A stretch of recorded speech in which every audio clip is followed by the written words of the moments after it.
ఆకాశవాణి జాతీయ వార్తలు చదువుతున్నది పొన్నగంటి సుధా. ముందుగా ముఖ్యాంశాలు. సూక్ష్మ, చిన్న, మధ్య తరహా పరిశ్రమలతోనే దేశ ఆర్థిక ప్రగతి సాధ్యపడుతోందని రాష్ట్రపతి ద్రౌపది ముర్ము పేర్కొన్నారు.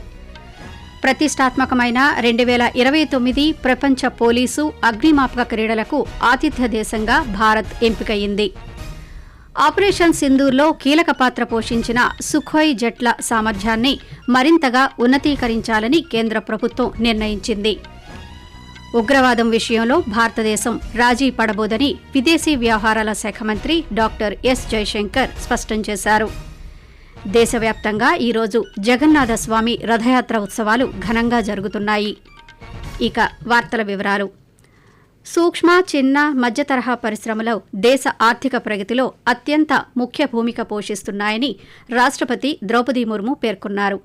న్యూఢిల్లీలో ఈరోజు జరిగిన అంతర్జాతీయ ఎంఎస్ఎంఈ దినోత్సవంలో ఆమె ముఖ్య అతిథిగా పాల్గొన్నారు.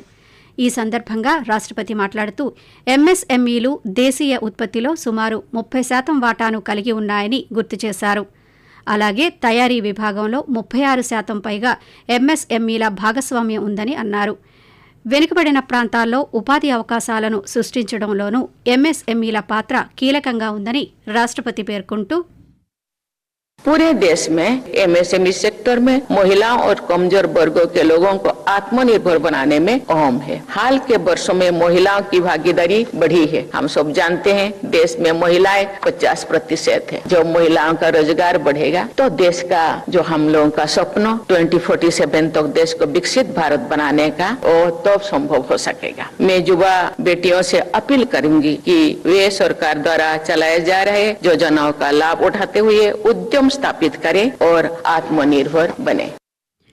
ప్రతిష్టాత్మకమైన 2029 ప్రపంచ పోలీసు అగ్నిమాపక క్రీడలకు ఆతిథ్య దేశంగా భారత్ ఎంపికైనట్టు కేంద్ర హోంశాఖ మంత్రి అమిత్ షా తెలిపారు.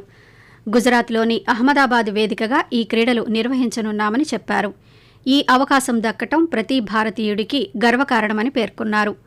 పోలీసు క్రీడల నిర్వహణ కోసం భారత్ ఈ ప్రతిష్టాత్మక బిడ్ను గెలుచుకుంది.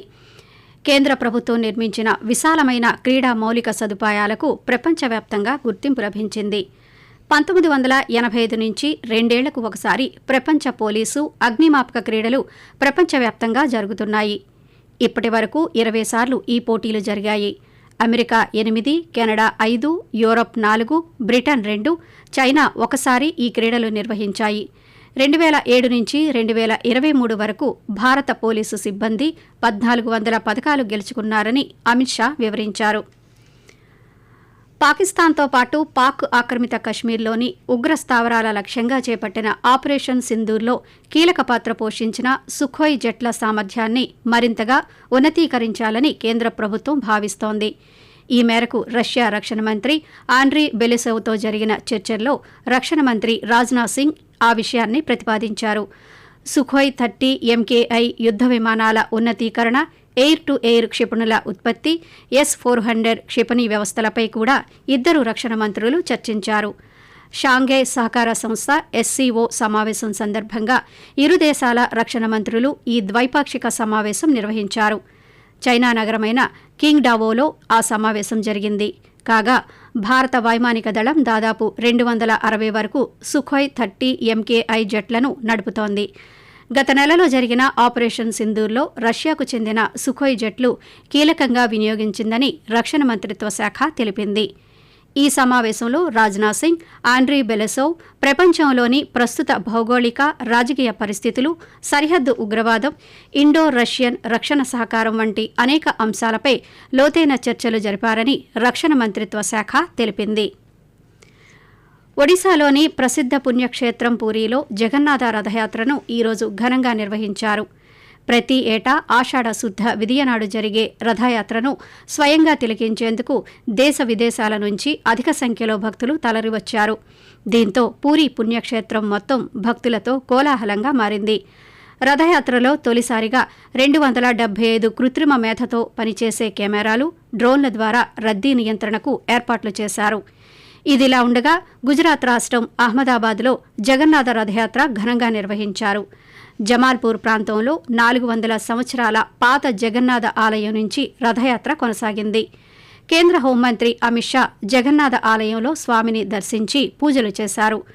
మరోవైపు ప్రధానమంత్రి నరేంద్ర మోదీ సామాజిక మాధ్యమం ద్వారా దేశంలోని భక్తులందరికీ జగన్నాథ రథయాత్ర సందర్భంగా శుభాకాంక్షలు తెలిపారు. ఆకాశవాణి జాతీయ వార్తలు వింటున్నారు.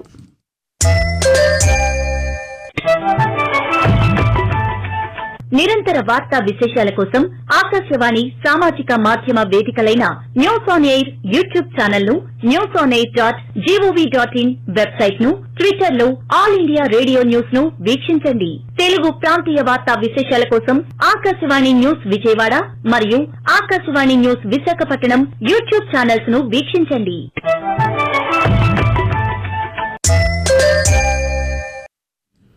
కేంద్ర ఆర్థిక మంత్రి నిర్మలా సీతారామన్ ఢిల్లీలో ఈరోజు ప్రభుత్వ రంగ బ్యాంకుల పనితీరుపైన నిర్వహించిన సమీక్షా సమావేశానికి అధ్యక్షత వహించారు.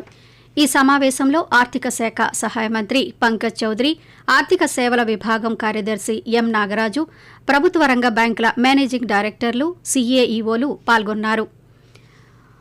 ఉగ్రవాదం విషయంలో భారతదేశం రాజీ పడబోదని విదేశీ వ్యవహారాల శాఖ మంత్రి ఎస్ జయశంకర్ స్పష్టం చేశారు. చైనాలో జరిగిన షాంఘై సహకార సంస్థ ఎస్సీఓ రక్షణ మంత్రుల సమావేశంలో సంయుక్త పత్రంపై భారతదేశం సంతకం చేయకపోవడానికి గల కారణాలను ఆయన తెలియజేశారు. ఈ మేరకు న్యూఢిల్లీలో జరిగిన పాత్రికేయుల సమావేశంలో జైశంకర్ మాట్లాడుతూ ఎస్సీఓ ఉగ్రవాదాన్ని ఎదుర్కొనేందుకు ఏర్పడిందని గుర్తు చేశారు. అయితే ఉగ్రవాదం గురించి సంయుక్త పత్రంలో ప్రస్తావించకపోవటం వల్లనే భారతదేశం సంతకం చేయలేదని వివరించారు. ఈ విషయాన్ని రక్షణ మంత్రి రాజ్నాథ్ సింగ్ స్పష్టంగా చెప్పారని ఆయన పేర్కొంటూ, This Shanghai Cooperation Organization, its objective was to fight terrorism. So this organization exists to fight terrorism. So what happened was when Rajnath ji went for a defense ministers meeting and there was a discussion on the outcome document. Now Rajnath ji's view rightly was that without that reference, when the main purpose of that organization is to fight terrorism and you are not allowing a reference to that, I am not prepared to accept. So I think it is very understandable. SCO runs by unanimity. तो एक देश ने जो है उन्होंने कहा कि हम नहीं मानेंगे कि आतंकवाद का कहीं जिक्र होना चाहिए. राजनाथ जी ने कहा कि अगर आतंकवाद का कोई इसमें जिक्र नहीं है तो हम लोग जो है वो स्टेटमेंट नहीं मानेंगे. దేశ రాజధాని ఢిల్లీ వీధుల్లో ప్రజా రవాణా కోసం 100 వరకు విద్యుత్తుతో నడిచే బస్సులను ఢిల్లీ ముఖ్యమంత్రి రేఖా గుప్తా ఈరోజు ప్రారంభించారు. ఈ సందర్భంగా పాత్రికేయులతో ఆమె మాట్లాడుతూ ఈ 100 బస్సులు ఢిల్లీలోని 9 విభిన్న మార్గాల్లో నడుస్తాయన్నారు. ఢిల్లీలో ప్రజా రవాణా వ్యవస్థను విద్యుత్తుతో నడిచే బస్సులతో పూర్తిగా ఆధునికీకరించాలని చర్యలు తీసుకుంటున్నామని చెప్పారు. ఢిల్లీ ప్రజలకు కనీస ఇబ్బంది కలిగించకుండా ఉండటానికి ఈ లక్ష్యం ఎంచుకున్నామని ఆమె తెలిపారు. ఇజ్రాయెల్తో నెలకొన్న ఉద్రిక్తతల నేపథ్యంలో ఇరాన్ కీలక నిర్ణయం తీసుకుంది. తమ దేశ గగనతలాన్ని పూర్తిస్థాయిలో పునఃప్రారంభించే నిర్ణయాన్ని రేపు మధ్యాహ్నానికి వాయిదా వేసింది. దేశంలోని ఉత్తర, పశ్చిమ, దక్షిణ ప్రాంతాల గగనతలంపై ఆంక్షలు కొనసాగుతాయని స్పష్టం చేసింది. ఈ మేరకు ఇరాన్ అధికారిక వార్తా సంస్థ IRNA ఈరోజు ఒక ప్రకటన విడుదల చేసింది. విమాన ప్రయాణికుల భద్రతను దృష్టిలో ఉంచుకుని ఈ నిర్ణయం తీసుకున్నామని ఇరాన్ రోడ్లు, పట్టణాభివృద్ధి మంత్రిత్వ శాఖ ప్రతినిధి మజీద్ అఖ్వాన్ తెలిపారు.